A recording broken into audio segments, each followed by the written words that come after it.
quick beery update. This is the Amarillo and Citra Juicy Lucy, sort of West Coast IPA, but made with Sanders yeast, and it smells fruity as a fruit stall in a market or something similar. Next we have, this is the first New England IPA made with the sack of malt that we call Barry, and I dry hopped it yesterday with Talus and Strata. So we've got 180 grams in the dry hop, and this is now sat at 14. The second Barry New England IPA, which after the boil had 50 Citra, 50 Strata, 50 Idaho 7, is about to get dry hopped when the temperature drops. I would show you upstairs, but unfortunately Charlotte has boxes all over the floor. So is going to get 100 grams Idaho 7, 100 grams of BREW 1, I know, and 50 grams of El Dorado. So I'm hoping that the Citra and Strata will carry over, and then this will be essentially, it will add a little bit of bitterness obviously, but that 250 grams I'm hoping will mainly infuse a kind of like a fruity, you know, grapefruity, pineapple-y, I don't know what you'd call it, but with the El Dorado a little bit kind of like stone fruit as well. We shall see.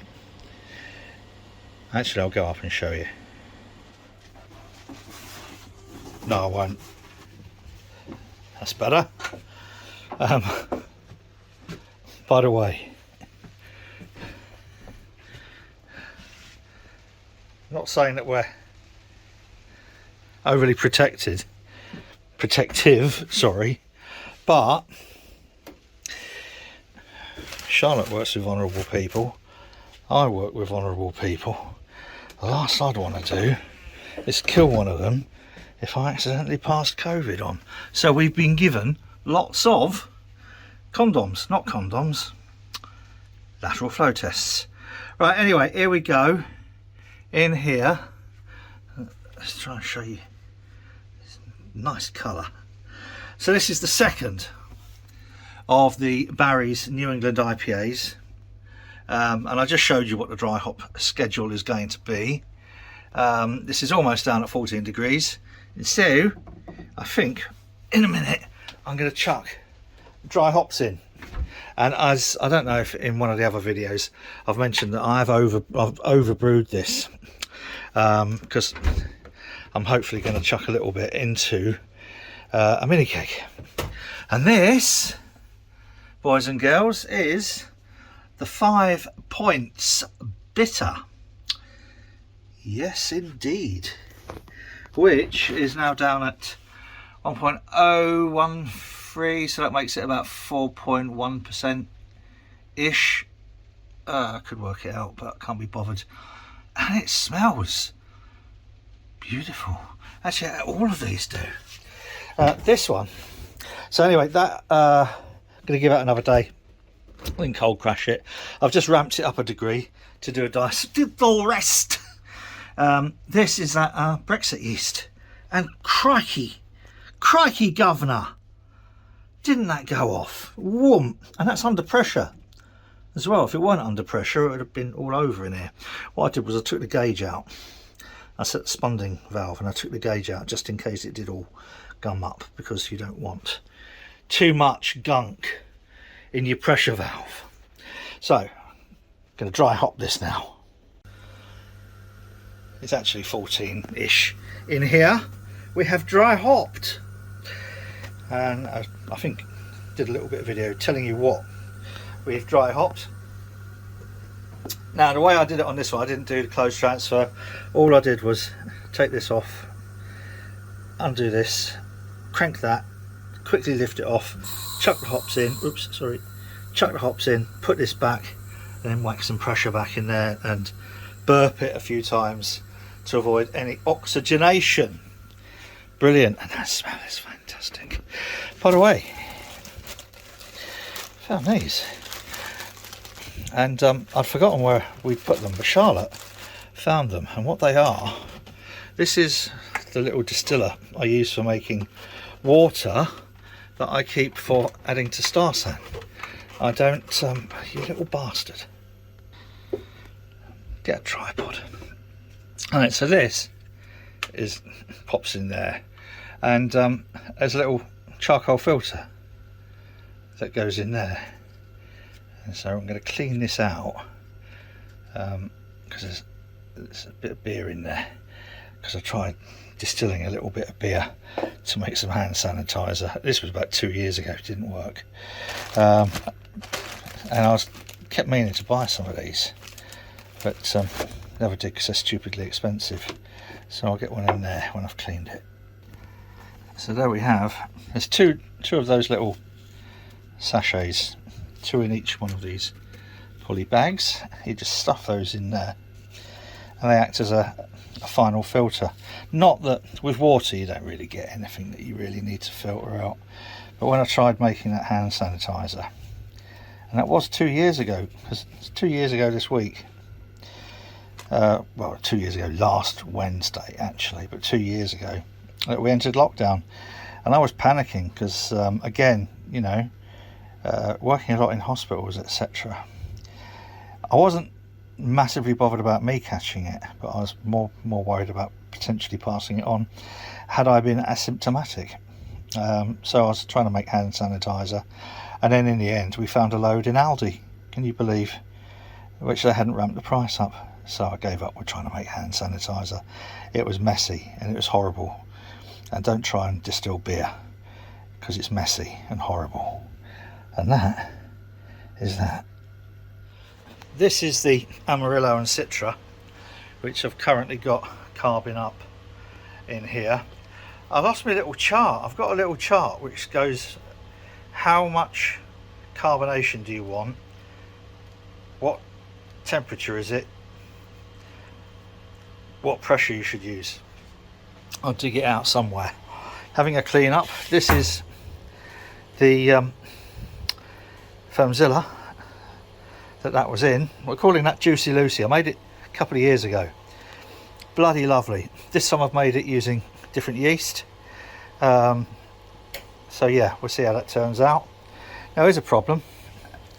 Let's make some space here. I've got those 3 upstairs.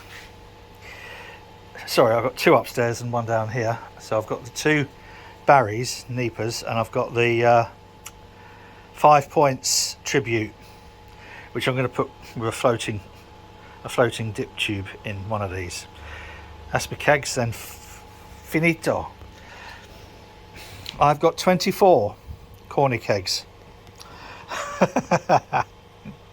And when that lot's kegged, I won't have any empty ones, so we need to get drinking. So anyway, the boathouse here, we're having a bit of a do over Easter for members, where I'll be pouring free glasses for everybody. We've also got 5 ciders, 6 ciders, enough for 2 more batches in there. So I think we've got 140. So in all, we have about 180, maybe just under 200 litres of cider from last year, and a couple of lots of wine made from local grapes. Yes, I know. But for now, we've just ordered 6 more kegs from Johnny at Brew Keg Tap. Cheers, Johnny! And they will be filled within the next couple of weeks. But we need to get some kegs emptied. When we do, I'll be showing you this little beauty. This is the Bucket Blaster, and it will be going alongside. This is my sort of like keg washer, if you like, but I've been getting really difficult with my arthritis, taking these apart, taking these out and apart. So Bucket Blaster, it's got ball locks that clip onto these, and a spray goes inside, so when it's upside down, gives it all a clean out. I'll still strip them down probably every 4 or 5 uses, But what I'm going to try and do is keep kegs. So if I'm going to do a standard house bitter, it will always go in the same keg, or the same 2 kegs, so rotate them round, that type of thing. Anyway, so that's that for now. I will leave you with that lovely view of a freshly, I'll show you what happens, a freshly cleaned Firmzilla.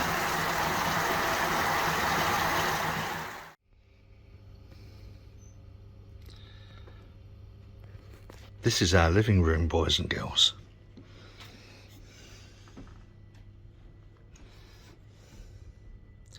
And this is what Charlotte does when we have visitors coming. She absolutely nukes it. Fucking hell, look at that. All the furniture forward, all that cleaned, all this hoovered, carpet shampoo. She's pulled the skirting board off. She hasn't, I never attached it. It's only there sort of like pushed up for show. But fucking hell. Wow. I'm now going to back away and let her carry on. Are you going to carry on? Yes. Yes. Little video for Stephen Law. Or a little piece of the video for Stephen Law.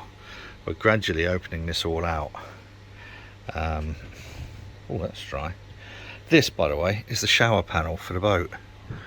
And I put a resin on there, which I think it's come out quite well.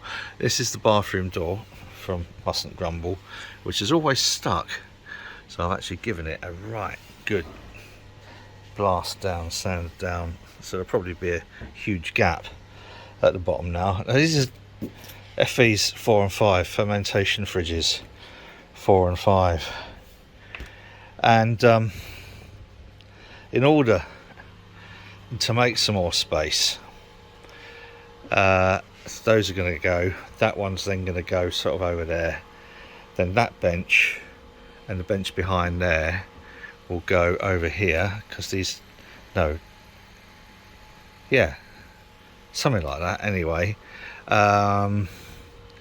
this is what I'm going to temporarily put the beer engines on. Don't know if you remember one of the last videos where I put 3 beer engines on there, like that. Fucking hell. Then the Ickle Brewery will slide back over. This going to be another Keezer. When the bar goes in over there, and when I get a building that hasn't been stolen on the outside, there'll be 18 lines over there going through the wall into the little beer cellar, well, above ground cellar, yeah. And then this Keezer, that Keezer and that Keezer over there will all go, I don't know, on eBay or Facebook Marketplace or something. So that's where we're at. The other thing, I've just bought some more of these really useful boxes because they're really strong. These other ones that came from somewhere else, absolute rubbish. Look at this, they just break so easily. So getting organised, sort of. So that is the dry hop and the tube, quite a lot of it. And what I'm going to do is tilt the Firmzilla towards me so that all the beer comes to this side. I need to do that now. Now this is undoubtedly where the original Firmzilla with the collection jar was far better idea. But it seems to be going alright. 17, what we at? So now bearing in mind a corny keg weighs 4.2 kilos, this needs to get up to 23.2 in order for there to be 19 litres, and I think we're going to be pretty much on the money, and there might be a little bit left over to go in a mini keg. But I think I've judged this about perfectly, which makes a bloody change. Like a bit of a pillock, I'd forgotten that I tared this. I set it to 0. So we've got, the only reason I know is because it's just pissed it out of the PRV. I'll give that a spray with Star Sand. So we've got nearly 20 litres in there. I should really have let a bit of that out so when I'm carbing it, but fuck it. That's the way it is. We've got 20 litres of that, and I should be able to get a fair bit into the mini keg. Well, good morning, boys and girls. I have had the head cold from hell. So just as a precaution, we're going to do this. Oh, and then get on with the rest of my day.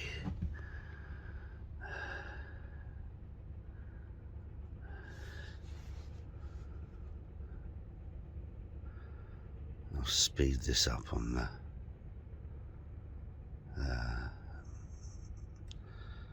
post edit.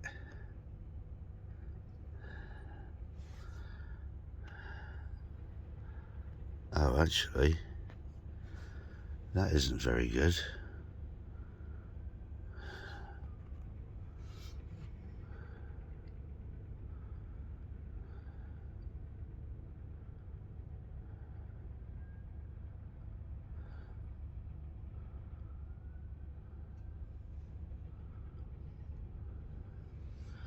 Well, it's come up straight away as red.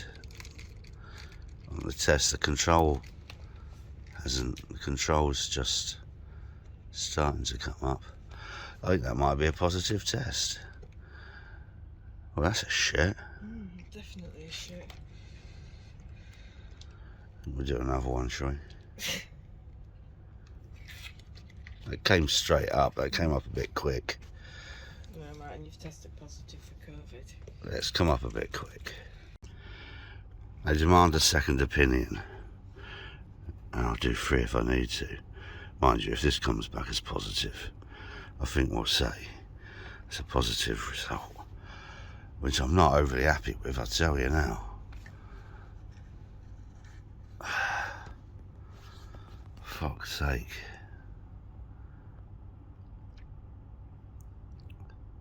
Straight away, as it passes, that's stupidly quick. Fuck it. It looks like I've got COVID, boys and girls. Anyone who's been near me for the last week, actually, I don't know whether I'll have given it to them or they'll have given it to me. Certainly explains my head cold from hell. It's not a head cold from hell. Oh, fuck that. I didn't realise they came up that quick. Wow. So with regret, boys and girls, I've got fucking COVID.